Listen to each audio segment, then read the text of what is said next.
Your Creative Push, episode 282. I just had this gut knowledge that I needed to come back to creativity as my foundation for my life.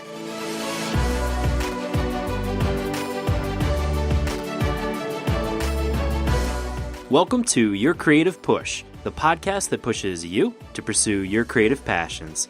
I'm your host, Young Min Brown, and my guest today is Heidi Gustad. Heidi is a Chicago-based knit and crochet designer. She's a one-time librarian, and she is obsessed with colorful knitting, crochet, and yarn crafts. And she's also the creator of Hands Occupied, a website that features dozens of free knitting and crochet patterns, over 250 step-by-step how-to posts, and tons of other inspirational posts to help you dream up your own DIYs. And she also happens to be one of the funniest, most badass people that I've had on this show. And she comes on today to share her journey, how she got into knitting as a child as a way to originally battle anxiety and insomnia.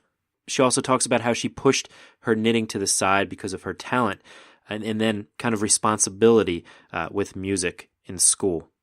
Heidi tells us about how she originally got involved with blogging and her realization that she could have been monetizing her side hustle for years, and how frustrating of a realization that was for her. But as such, she also talks about how and why she finally made that decision to quit her job as a librarian to pursue her creativity full time. And then Heidi and I dive deep into some deeper issues, like that question of, am I defined by what I do for a living? I think it's a question that a lot of us have, if not on the surface, at least subconsciously, and how to deal with that question. We talk about the importance of finding your own happiness first so that you can then help others. And then Heidi talks about some of the other resistances that she deals with, such as balancing a knitting and crocheting world in which some people have a lot of money to spend while others do not, and how she navigates those waters. She also talks about how she achieves flow state, something I'm always trying to figure out on this show. And finally, Heidi talks about being in a happy place, doing the thing that she loves, and how that has allowed her to get to know herself that much better. As I said, Heidi is such a badass. I really enjoyed my conversation with her, and I know that you're going to be super inspired by my conversation with Heidi Gustad. Heidi, welcome to Your Creative Push. Hey, how's it going?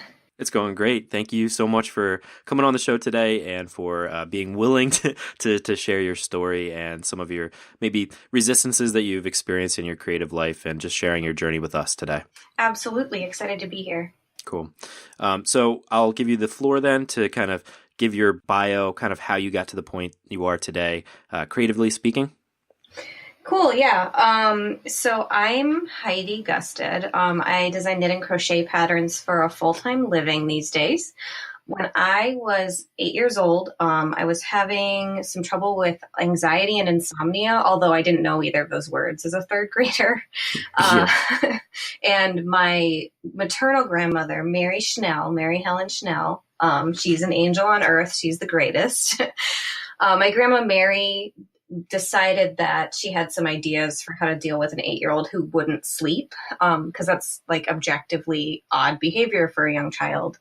And she'd been a nurse for a long time. And I think she knew just from being a radically empathetic person that there was something going on.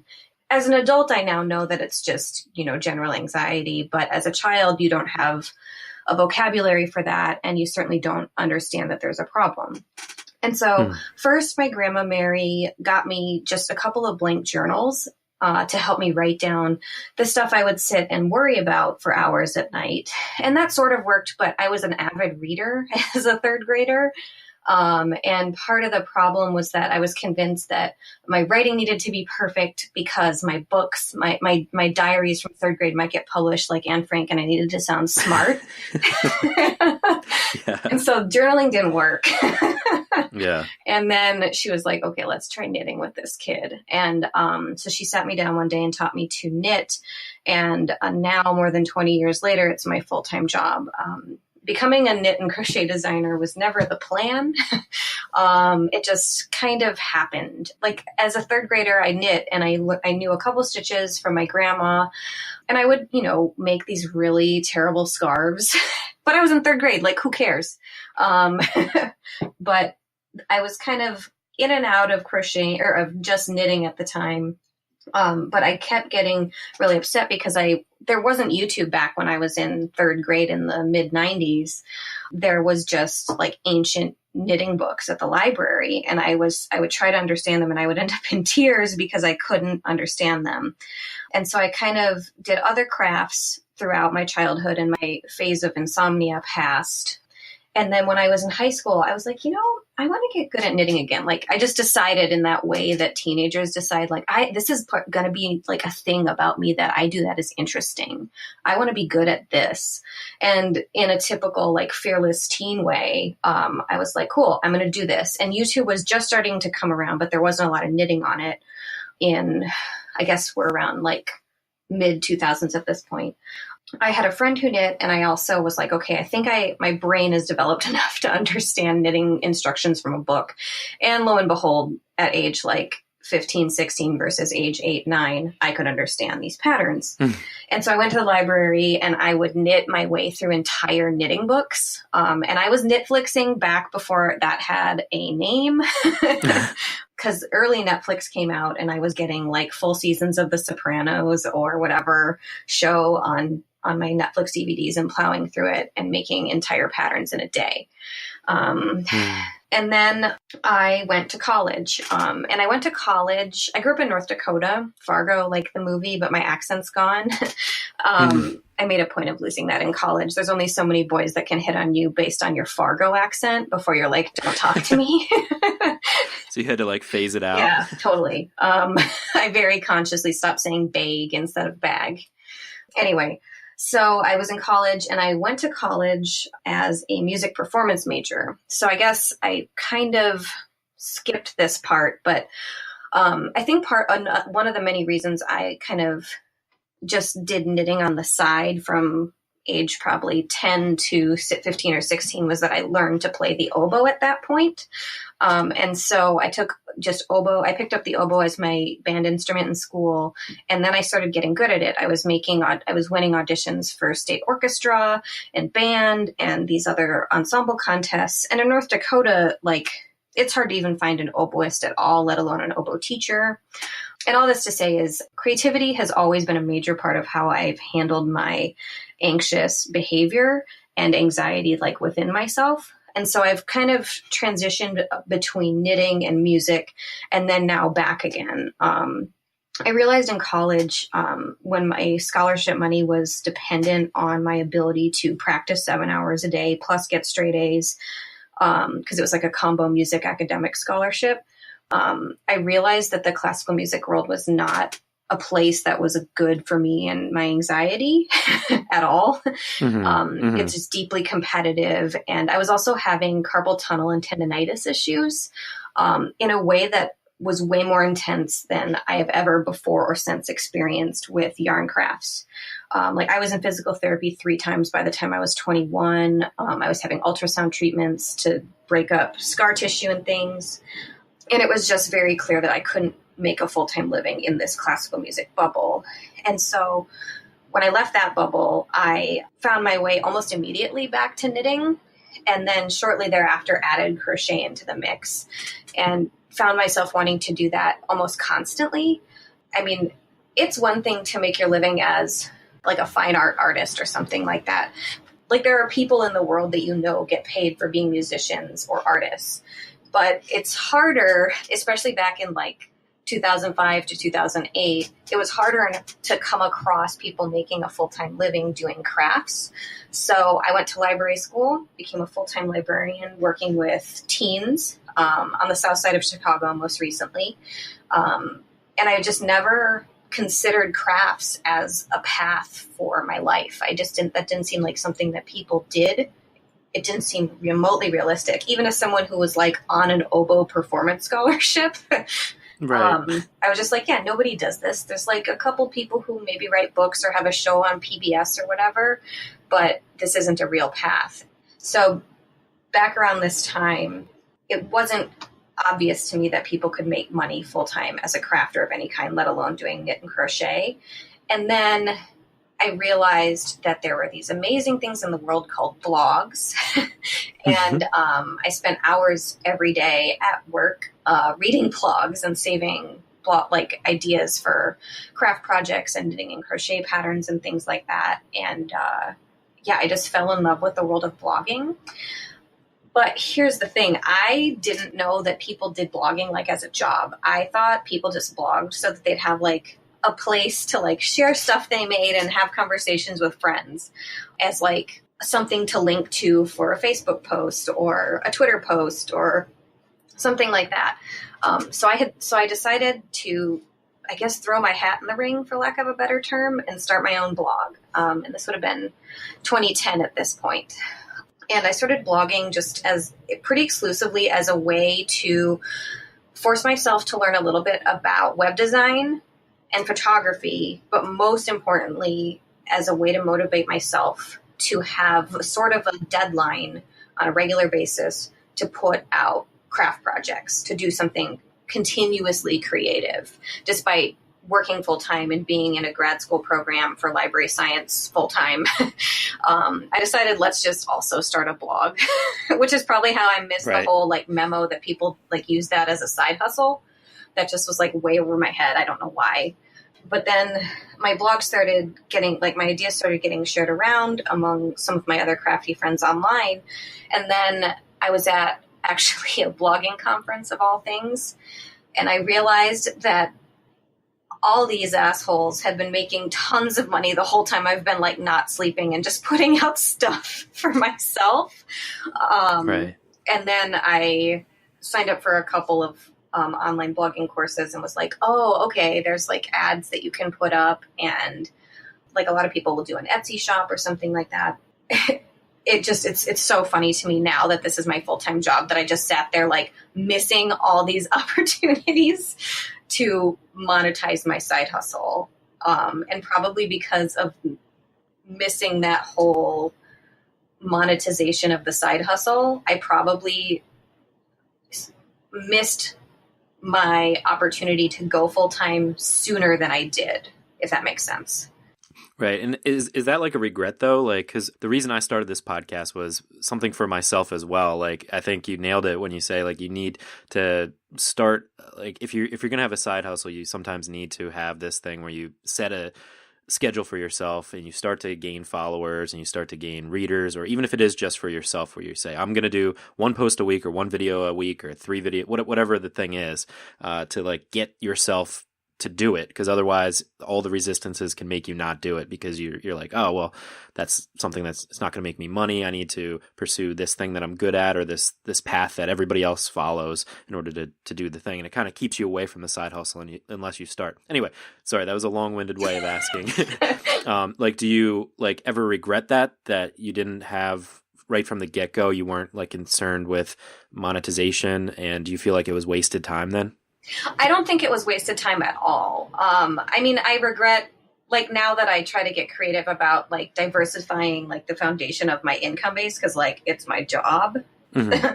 But, like, so, like, every time I think about missing those opportunities, that's where there's, like, a twinge of regret. But I don't actually regret any of that, those early years, because I learned how to, design my own custom WordPress theme. I learned HTML, CSS and PHP pretty well all by myself, which is saving me a ton of money now, just BT dubs. Like, so much money I'm saving by being able to make my own edits anytime I need to. And, like, I know a little bit because of my librarian background about, like, the back end of website stuff. That's all super boring, though, but it has saved me a lot of money and given me tools to put myself out there more. But, yeah, so learning those web design languages and being able to save that money is a huge plus for me, especially now. And then also, I mean, real talk, one of the things that finally like was the straw that broke the camel's back to get me to start my blog, because I've been thinking about it for like a year before I did it. One of the things that really made me do it was getting an iPhone 3. Because I was like, oh, these pictures are so good. Wow, these phone pictures. Because I had like a Palm Centro before that. Right. And then it's really funny because my pictures were shit. until like a few years ago. Like they were awful. But I learned a lot about capturing photos and videos, about editing photos and videos. I learned a lot about the kind of photo stuff that bloggers use. And it was like pretty clear once I was kind of in the creative blogger bubble with all these people who were like professional photographers first and like whatever their like core of their blog is second. Mm-hmm. Like let's say they were a professional photographer who also liked floral design, just picking a random example. Their blogs would get so huge because their photos and their photo styling was so amazing. And so what was nice was me just having like a huge fire lit under my ass to get me to be like, okay, this is what makes a good photo. This is good light. This is bad light. No one's going to share your stuff, especially once Pinterest and Instagram came around. But no one was going to share my stuff if the photos weren't competitive out there with all of these actual photography professionals. So that's kind of a long-winded way of saying I don't regret that I didn't know that my blog could have been making me money the whole time when I first started. Right. And so much of it has to do with just starting anyway. That's like the advice that I try to give almost every episode is like, whatever, like don't worry about the things that you don't know, or don't worry about monetizing things like right away. Just like get started and you will learn as you go. So did you learn, I mean, I know what it takes to create a website and what it takes to create a podcast or whatever kind of technological things that you learn from starting something on the interwebs. But did you also learn like things that you didn't know about knitting? Like, did you like challenge yourself to create new videos like for people that were asking questions about how to do certain things? And did it really like, kind of push your kind of knowledge about all the crafts that you do in that way? Oh yeah, for sure. And actually I skipped a little bit of this story. So in addition to not knowing what I was doing at all in any of this, when I started as far as the web design and photography and monetization end of it, when I started my blog, I was like, I am just going to do general crafts because knitting and crochet is way too narrow of a niche. It is something that a lot of people don't do. So I also felt like my knitting and crochet skills, the latter especially, because I, at that point, had only been crocheting for a couple years. I just was like, no one's going to want to see this garbage crap I make with yarn. Like, yarn's not cool for a lot of people, even though I thought it was rad because I'd been doing it forever. And I was like, I also like have no business writing a knitting pattern because there's so many terrible knitting patterns that don't make any sense out there. And I don't even know where to start with designing knitting and crochet. So I did general craft DIYs at first. I did a lot of stuff like wedding DIYs, party DIYs, even recipes here and there, and a lot of seasonal projects. Those were fun and stuff, and they get and I get nice little pulses of traffic when each of those holidays comes up. But I wasn't finding any fulfillment at a certain point in creating those. Like once I got my web design and photography game to a certain point, I was just like, oh, one of the things that frustrates me about a lot of craft bloggers is I don't think they're actually here for the crafts. I felt like they were there for the brand and for running their business, and which is totally valid and totally a thing that's all good. I have good friends who that's their gig. They like the photography. They like putting the visual brand out there, and they like doing the lifestyle into things. But for me, I was like, I don't want another like glue stick, popsicle stick craft. Like that's not interesting to me or compelling. And I have so much more of an elevated skill set than that. Why don't I actually do something that's challenging to me? I feel like I'm kind of the queen of doing things the hard way, which is maybe why I like knitting and crochet. Because there's literally an infinite amount of things that you can learn and do with it. And once I finally got out of my own way, which I'm sure is a subject you've covered on this podcast many times. It's a hard thing to do. Yeah. Once I got a little bit older, got out of my own way and was like, I actually really want to start doing knit and crochet more on the blog, and maybe only knit and crochet, like focus in on these crafts that I've been doing for a long time and that I'm really passionate about, and just do the thing. So it was like another reinvention when I finally just took the leap and started posting knitting patterns at first. And then I incorporated crochet patterns in as well. And now at this point, I do pretty much a 1-for-1 amount of knitting and crochet work for my blog and for various magazines and other clients. Going back to the thing about knitting and crochet having essentially an infinite amount of things you can learn about them. That's kind of where video got folded into the mix. I had taken some video classes in high school. I was lucky enough that my public high school had a summer program where we got to go to the local access TV station and learn how to use studio equipment for video and for editing. So I learned Final Cut Pro video editing when I was like 16. Nice.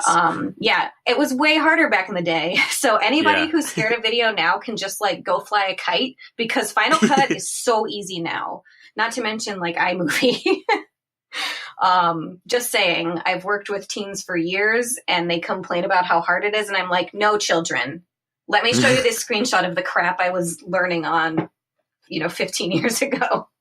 Right. Anyway, that makes me sound old. I'm only 30, but I digress as usual. Yeah, I can relate. When I was I don't even know how old I was, but it was like kind of when I got first access to the internet, I decided I want to make websites. So I would click like view source, and I taught myself HTML that way. That's so dope. That's how I learned. Yeah, but I can, and now like 10 years later, I realized how easy it was to make websites. Like you can just open a thing and drag an image, and it gets easier and easier. Yeah, things are hard to learn nowadays, but like they're so easy, and like they take so much less time than they did years ago. So like you should count yourself lucky, and it might be a drag to take like a course on Lynda or whatever, or just find the YouTube videos for all the questions that you have. But like just take that time, because it's like infinitely less than it used to be. Well, and me being 30, that means I'm still like pretty young. Like I got to do digital editing as a high schooler. I mean, I will say my first video camera was a high 8 tape camera. And then I graduated to mini DV and I was like, yeah, this is so cool. These tapes are so small. But you still were sitting there having to convert all your footage. And a YouTube upload took straight up 24 hours, at least for me in North Dakota, where dial-up internet was literally the only internet available where I lived at the time. So like, and that's like, whammy, whatever, millennial, wah. But like, yeah. But like, I can't even imagine people who've been editing video for like longer than even 25 years. Like it has to be such like a mind fuck to look at what kids can make at home in a second, or at the library if they're given the equipment and a little bit of instruction. It's amazing what kids and anybody can do if they just do it. And that kind of goes back to what I was saying about like this like fearlessness I had as a teenager, like to just grab a book and be like, I'm going to sit here until this entire book is sitting in my lap as 6 different scarves. Like teens have this amazing like fearlessness for the most part, where they can just be like, they're unafraid to learn something new, and their brains are still just like moldable enough that they can really get so good at a new thing, like every 6 months, or even in smaller spans of time than that, just because they're interested in it. It's amazing. Yeah. You said you're 30, I'm 32. And I feel like the way that technology goes, and just like the way that the world is going now, it's like, I feel like we're the old geezers now that are like looking back and like, oh, when I was your age, I had to walk uphill both ways, like things were so much more difficult back then. And like, but it's true. And I think, the other thing you said is like how teens that are motivated can get so much done.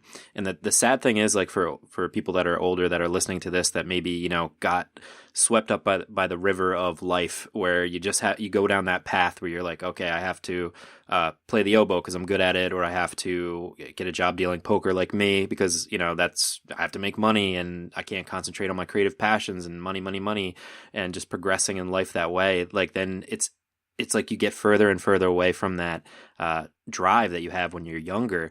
And I think that's another reason that people that are older feel jealous of the younger people and how easy they have it too. Mm-hmm. Well, and even so, I worked when I was a librarian. I was a librarian for, I think, 8 years total. And the last 4 years, like my job that I retired from, so to speak, at 28, 29, was with the city of Chicago on the south side, in the back of the Yards neighborhood. If you've read the book The Jungle by Upton Sinclair, the neighborhood that book takes place in is the neighborhood where I worked for 4 years. And my branch was located at the corner of what was at a triple gang boundary, like if you go to a T intersection, but imagine that every side of the T is a different gang that hates each other. Cool. You get to meet lots of different friends. Yeah, lots of friends. And I worked with these kids who were basically spent like every day, and most of their world was spent in a potential trauma situation and a really high stress zone. And these were kids that a lot of them were at the library every day because they didn't have computers at home. It was actually much more common for families to have a tablet and a data plan that they shared than it was for them to have a computer and a regular traditional internet connection at home, which was really interesting.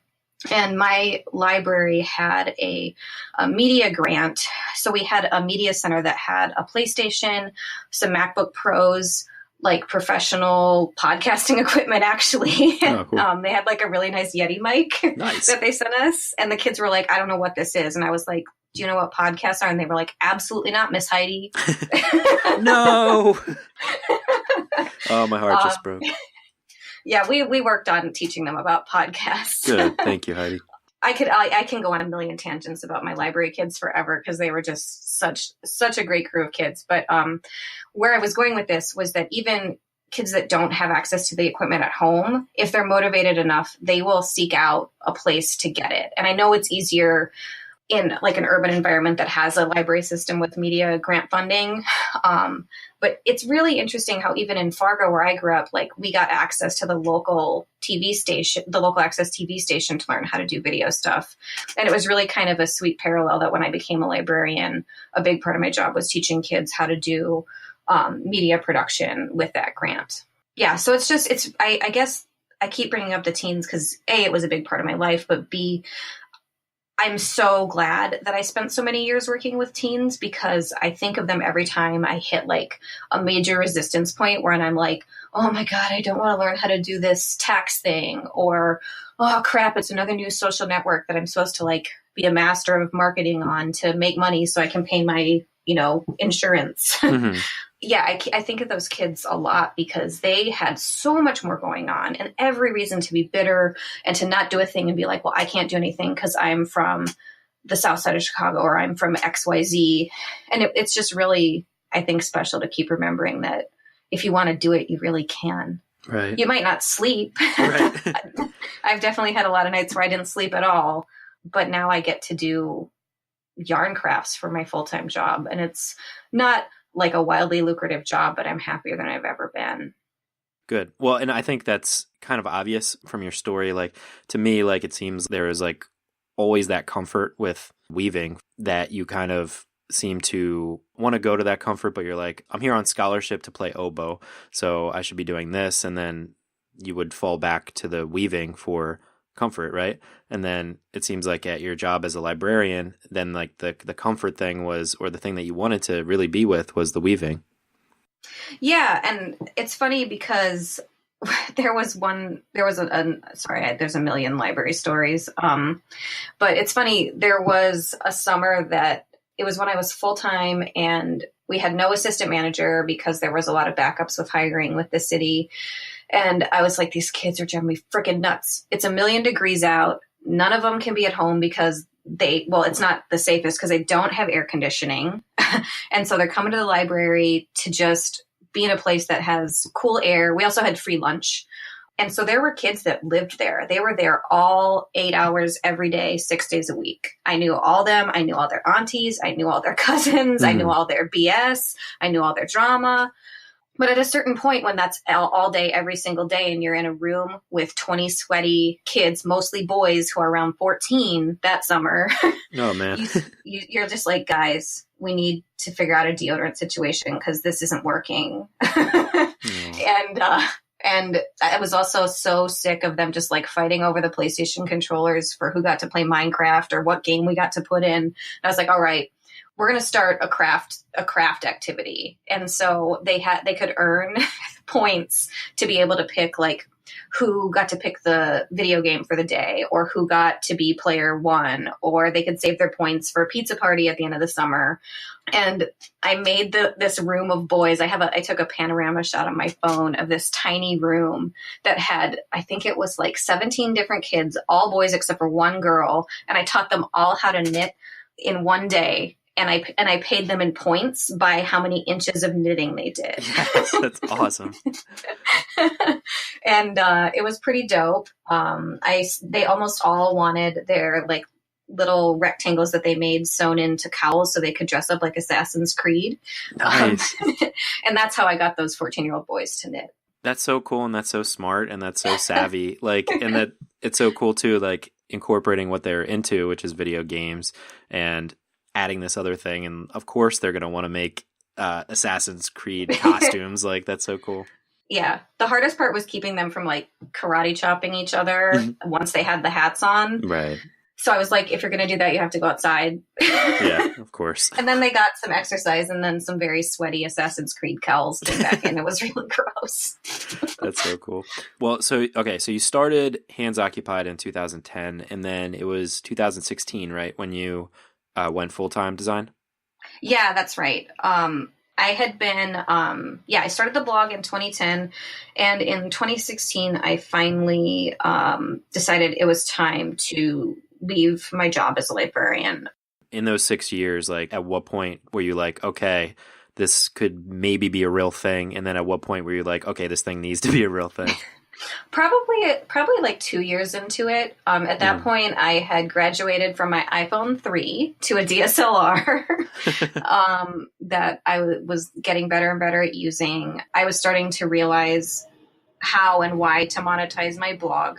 And also I was getting more freelance work that I was having a really difficult time scheduling, because all these companies want these contract employees to roll up in a traditional 9-to-5 window. And luckily, because of my library schedule, which meant I worked every other Saturday, I would schedule my Fridays off when I had them for contract work. But that also meant that between my job, which included nights and weekends as a librarian, and my freelance schedule, I was starting to go nuts, because it was like wall-to-wall work. There were so many nights where I just wasn't sleeping very much, and there were so many nights that I was getting really anxious because I felt behind. And then there would be, drama in the life of one or more of my teens at the time that I was trying to deal with.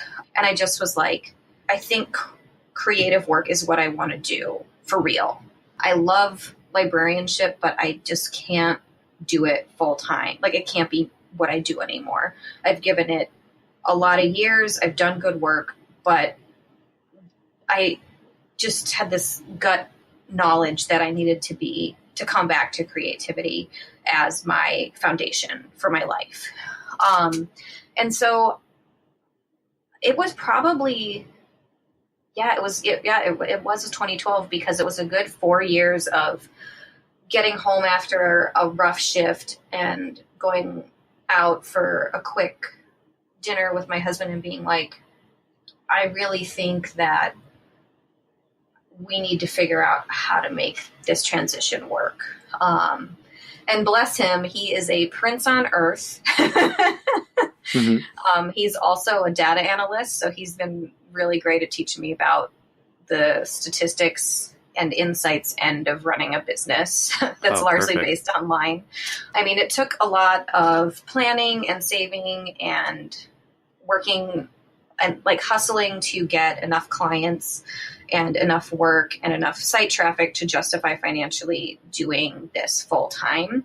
But I did it. And I probably could to this day still be working in my other job and be happy enough. Like, again, I've talked about these teens a lot because I find them really inspiring and I loved that work.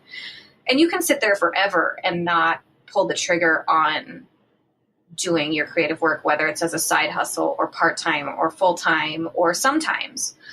But as somebody who waited probably longer than I would have needed to, I advocate just going for it. Yeah, for sure. Yeah, I mean, people can be fulfilled with any kind of job that they do, but it's like, kind of in your heart, in your soul, if it's like the thing that you're supposed to do, though, like the thing that will give you like 100% of your life fulfillment, like when you're at the end of your life. And sometimes it's really tough to detach from the other things, especially when they do give you that kind of financial thing and do give you some sort of fulfillment as well. But yeah, sometimes you when you know. Yeah, totally. I was recently talking to my best friend because they were contemplating a major job location shift. Their boss was talking to them about potentially having to move across country with very little notice and like having to move their partner and their whole life. You know, we were talking and they were like, I just feel so much pressure that if I don't do this, I'll lose my job or something. And then they got really emotional and were crying a little bit and were like, I just don't want to feel like my entire value in the world is my job. And I was like, damn, that is exactly the wording for this. That's the thing that I feel. And I was like, yes. Yes. Even if, I don't know, I have enough, it seems like now that I'm an artist full time and I talk to more and more artist friends, we talk about like, you know, dealing with the struggles, like really it's dealing with the struggles financially and the, you know, inherent problems with capitalism. But yeah, like my friend who got really emotional and was just feeling like they had no value as a human outside of their job, like that's a really, really difficult pill to swallow. And I get it. Like there's all kinds of different privileges at play, different opportunities. You might have kids, you might have parents to take care of. But if you can like knit this tapestry, if you will, for yourself. Sorry, that was horrible. Ding, ding, ding, you win. But if you can, you know, knit this life for yourself that you feel like you're a good person and that you have value to yourself, you're going to have value to other people. And if you can be happier, I feel like that leaves that leaves so much more room for empathy, for helping other people, and for volunteering. And even if you can't donate your money, donating your time to a good cause. Like I've dealt with a lot of like the morality issues of being an artist and feeling like that was really selfish when I made the transition. Cause I really was working with kids that I was like, having to call social services because of bad situations at home, you know, dealing with some of the kids I worked with were needing to know about DACA and being a dreamer and things like that. But it got to the point where I was like so burned out that I knew I wasn't even able to show up 100% in that role I had. And those kids deserve somebody who can do that 100%. And sometimes you got to tag out, you know. There's a reason you've got to put your own oxygen mask on before you aid others on the crashing airplane. Because if you're suffocating, you can't help the person next to you not suffocate. No, it's so true. Yeah, you have to look out for yourself first. Yeah. And I think a lot of times we get kind of sucked into this thing where it's much harder to do the thing that we want to do, even if it is not even like quitting our job, if it's just kind of like sacrificing something in our lives to be able to spend a couple hours alone a week by ourselves, like doing this thing just because it brings us fulfillment or it brings us like closer to the universe or whatever. It does feel selfish sometimes, but you have to do it because like that's a perfect analogy. Yeah, you do have to take care of yourself and put that oxygen mask on yourself before you put it on anybody else and help anybody else out. Mm-hmm. I feel like that oxygen mask thing is almost a little bit of a cliche these days, but it's something that would always come up in like self-care, like seminars that we would go to when I was working in the library world. Because when you're working with kids who are experiencing trauma almost 24/7, it's and if you have any kind of empathy, it's really hard to not internalize it unless you're good at compartmentalization. Spoiler alert, I was terrible at it. Yeah, I would be terrible at that too. And yeah, it's so funny because I could monitor my like anxiety level by how much was going on with the kids I knew really well. Yeah, and it just got to the point. I mean, I worked with a kid who was 13 and got shot in the head in a gang. Like he was in the back of the wrong car at the wrong time. He died. He was in 7th grade. Jesus. That was one of the many final straws on that camel's back for me too. I was like, I can't do this. Yeah, of course. But when you're dealing with a job that requires or should require a huge level of empathy, and you're feeling that like the drain has been removed from the tub and all that empathy is just draining out, and you're impatient with kids all the time, you just can't do it. And then when you're trying to also do creative work at the same time, and my creative work's not hurting anybody. I design knitting and crochet patterns and teach people how to knit and crochet. Like, it's not like I was leaving the library world to become like, I don't know, some job that I would never do. I don't know, like an investment banker or something, or like, right. I don't know. A professional poker player. I had the opposite experience, actually. I used to play poker professionally, and I was too empathetic. Like, I couldn't, like, I would check it down and essentially like let my opponent off the hook and not take like more of their money just because I felt bad. And that took like 2 or 3 years for me to like get past that. And it changed me as like a person. Like, and I did not like the way it changed me because it made me just an asshole. And like, I cared a lot less about people. And that's one of the reasons I actually quit playing poker. So it's interesting how like you have to work that empathy out or it gets worked out of you. Mm-hmm. You know? Well, and what I realized, I knew my time had finally come when I had talked through this transition to full-time for like 4 years. And I knew we had worked out what we needed to work out. And then I was like getting, like I say, less and less patient with the kids. I had less of a well of empathy to give. And I was getting more and more impatient with kids. And I was like not being able to be there 100% like I wanted to be.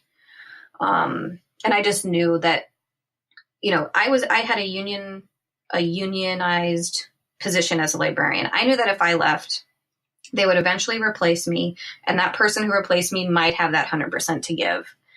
And I wanted those kids to have access to that chance too. It seems like a selfish thing, but it's a very unselfish thing. I mean, I like being at home and not leaving the house these days. It's nice. I like full-time freelancing, mostly from home, but I've also only been doing it for a couple years now. So we'll see where I'm at after like a hard winter where I don't leave the house for like a month and a half. We'll see how feral I turn at that point. Hopefully not too feral. Yeah. Well, I actually wanted to talk about that before we let you go, about Hands Occupied. You have a ridiculous amount of free content, like, like just like so many videos, blog posts, like so much advice and actionable things for people and resources for people. So first of all, where should a beginner start?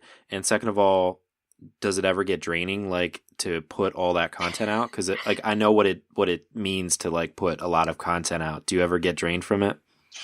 Sure. Like, so I do put a lot of content out for free. It's almost like a bad habit at this point, especially in an industry like the needle arts industry, where you get nasty messages sometimes from people when you dare to post a pattern for more than $5. Like, who do you think you are? You want to charge $7 for this pattern? Well, lady, it's 12 pages and, you know, professionally designed using 2 different software programs that cost a shitload more than $5. Plus I work with an actual technical editor who costs money. I do photos to save myself money on the pattern layouts, and I have test knitters, at least 6 per paid pattern. And then they give me shit for wanting to charge $7 for something like that. So like the knitting and crochet industry is a little fucked, if I'm being honest. I'm not going to like lose my job by saying that. It's something that it's a conversation I've had with almost every designer out there. Is that because other people are putting out shitty ones for less money? I think it's that. I think it also is because it's crafts and not fine art. I think a lot of people, because the craft industry is very obviously a women-centric industry and has been for a long time. A lot of the people who have become big deal knitting and crochet designers or crafts designers for magazines and what have you, they can do it because they have another income in the picture that makes it so they don't have to charge for anything. And what that means for people who are trying to charge for things is that other companies are like, why would we pay you money? You know, Kathy Creative.biz over here will do it for free for the exposure. Bullshit. It's bullshit. And it's interesting, especially negotiating pay with various companies when they have certain people they work with that are like, oh no, I won't charge. You have X number of Facebook followers, and you'll post it to there. And it's like, that's still not money, honey. Like, how are you paying for your gas to, get to this job or that job? How are you paying for the supplies to do this or that? Yarn will not pay my rent. Right. But that's a bit of a soapbox for me, if you can't tell. Yeah, all good. But I also, on my own sites, put out a lot of free content. And so one might argue that that's part of the problem. But there's a definite difference between my paid patterns and free patterns. I make videos for my YouTube channel. I produce them all myself. I sit and I look at the monitor on my DSLR camera, hanging upside down, duct taped to a tripod. I edit those myself, and I do it because I enjoy doing it. I enjoy helping people, because there are a lot of people who I get emails from who are like, hey, I'm on chemo. Can you help me figure out how to do this pattern or that pattern? And then they might, maybe I'm a little bit of a bleeding heart, but if they're paying for chemo, they might not have money for yarn or something like that. And so I think it's only right to help somebody find this hobby and improve at this hobby so that they have something to bring them a little bit of comfort while, in this example, a bag of poison is being pumped into their body to try to save their life. So it's weird. I don't know. It's an industry where there's a lot of people who do it who have almost no money on like the consumer side of the craft. And there's a lot of people who don't bat an eye at buying $90 worth of yarn for a scarf pattern. And so I try, and I don't know of a lot of other bloggers who do this, who are in the yarn category, but I try to do a little bit for both of those groups of people. I try to put quality, accurate tutorials out there. I try to support people when I can. And at this point, I'm trying to embrace the yarn world as it is as a whole, even if it's not the most lucrative bubble to be working in. Yeah, I just like it. I can't think of any more simple way to explain it than that. Right. Well, you said you enjoy doing the tutorials. Are you able to still get into that flow state that I know that you get into while you're doing the tutorials now too? When I'm shooting a video, I'm usually very sweaty. I get really sweaty whenever I'm taking photos or videos. It must just be like some anxiety. I'm sweating right now. During every interview I sweat. It's just like, yeah. If it's something you care about and you're trying to make sure that like the focus is where it needs to be, or the audio quality is where it needs to be, or whatever. Yeah, it's you care about it, and so you sweat. It's work. Yeah. So when I'm making like a video tutorial or shooting photos for the blog, I'm not in a flow state there. But no matter if I'm on a crazy deadline or if I'm working on just an easy pattern for the blog, that flow state is easy for me to get to. It's almost like an ingrained response in my brain. Like those pathways are so like ready to go at all times because of how much I interact with yarn. That flow state is kind of what I aim for at all times. It's a heck of a lot more healthy than drugs and alcohol. And it can help you, avoid dementia and Alzheimer's. It can help you relax. You get to hold your finished product in your hand. And if you've ever made a project, knit or crochet a project from start to finish, and given it to someone as a gift who understands what went into that project, whether it's the cost of really nice yarn or maybe not so nice yarn, or just your time, whether or not you design patterns like I do, it's one of the most emotional responses you can ever get for giving someone a gift is giving them something you made with your hands. So yeah. Yeah, I think both things, like getting to the flow state is like something like on a very visceral human level. It's like getting back to something that I think that people have lost. And then also being able to, like you said, give somebody something that they know and you know how much time you put into it and how much it means, I think also gets back to something very fundamental about being a human. Yeah. I mean, some people might be like, oh, it's just yarn or it's just whatever your art or creative pursuit is. But I don't know. It's pretty profound what creativity can do for a person. Yeah, I think it's what life is about. Yeah. It's the whole reason for this whole podcast and the whole reason we're trying to build up the army of creative people Yeah. to just take up arms and do the thing that they love. Yeah.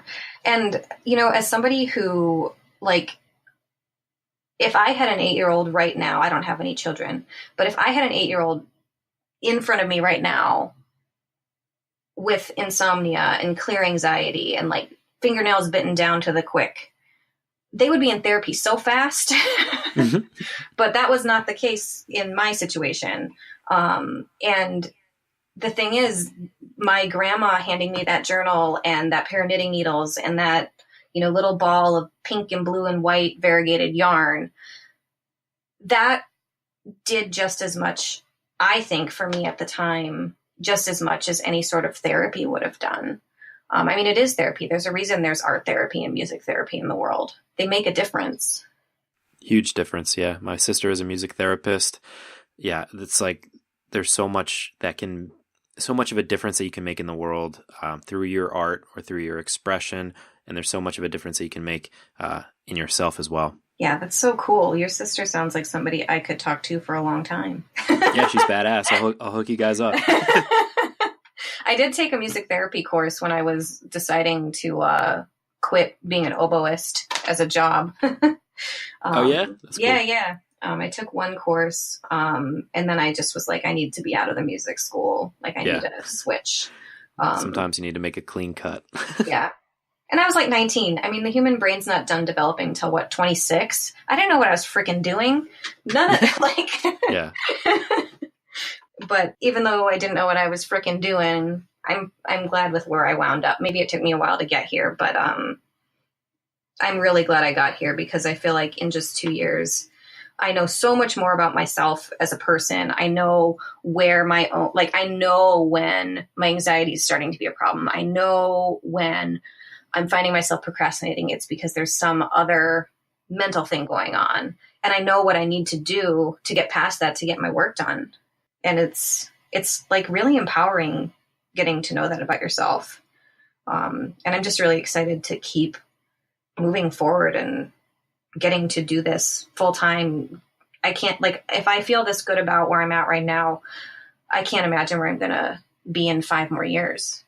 Well, we can't wait to see either. Maybe we'll have you back on the show in 5 years to see where you've gone. Yeah, haggard mess. That's what it'll be. Hopefully not too feral. Was that the word you used before? Yeah, feral. I go feral when I when I'm in my studio for too long. I hear you. I get much less good at talking. It happens. Less human communication. Yeah. Heidi, this has been awesome, but it is time for the final push. And this is where I ask you to kind of reach through the microphone and grab the shoulder of one of the listeners that you've already really inspired today and just give them your best final words of advice and really push them to pursue their own creative passions. If I could tell you anything about needing to pursue your creative passions, it would really be to, whether or not you know what you're doing, jump in the deep end. Even if, you're planning a wedding, you're in grad school full-time and you're working your first full-time job. That's what I did. And I still began what is now my full-time creative business. You might not sleep all the time. You might feel really frustrated sometimes, but it's a really, really cool journey and you just have to do it. I mean, I feel like people say that a lot, but it's really important to understand how just starting it, even if you're on an iPhone 3 and you don't know what you're doing, it's really important to just start. Just take the first step. In the Christmas special, Santa Claus is Coming to Town. It is a great example of mid-century American crafts, well, American and Japanese crafts, but Santa Claus is Coming to Town is made by Rankin Bass, the same people who made Rudolph the Red-Nosed Reindeer, which is their most famous Christmas special. In that special, there's a song where this character, the Winter Warlock, is like, I'm frozen. I can't become someone who's not just a mean old warlock. And he sings a song and does a dance, and it's called, like, put one foot in front of the other, and soon you'll be walking across the floor. Put one foot in front of the other, and soon you'll be walking out the door. Yes. To be honest, I listen to that sometimes when I'm, like, really, really struggling with my bullshit, and it helps. So my real point is just go for it, and maybe watch that Christmas special if you're into that. Nice. Hey, some people it's We Will Rock You, or, some kind of jock jams or whatever, pump up music, but hey, whatever works. Yeah. I like that though. Yeah. I really recommend a Christmas special that's done in stop motion animation that's based on just a random Christmas song about Santa. Yes. Sorry, I'm a weirdo. Yeah, we all are. No, Heidi, thank you so much for coming on the show today, for giving us that push. I really appreciate it. Yeah, thank you so much again for having me. Of course. And if you want to find out more about Heidi, you can head to her website at handsoccupied.com, on Facebook, Instagram, Pinterest, Twitter, all of the things, all of the social media things. She is Hands Occupied, or you can find everything we talked about today at yourcreativepush.com/Heidi Gustad, Gustad. Heidi, thanks again. Mm-hmm. Major thank you to Heidi once again for coming on the show. Man, the more I thought back to that question, am I defined by what I do for a living? Am I defined by the thing that I do to make money? The more I thought about that question, the more I thought back to all the times in my life that I have defined myself by that thing. And I know that it relates to almost everybody listening here. You define yourself by your job. It's the first thing when somebody asks you, what do you do for a living? You say, I'm Youngman. I'm a poker dealer. I'm Heidi. I'm a professional oboist. And it shouldn't be that way. We should be defining ourselves by the things that we love, the things that bring us joy, and the things that we would do regardless of money, the things that we would do if we had the rest of our lives to do them. And what's funny is that hundreds of episodes ago, that used to be my main thesis of this show, to stop defining yourself by your job. When you meet somebody in real life that asks you, what do you do?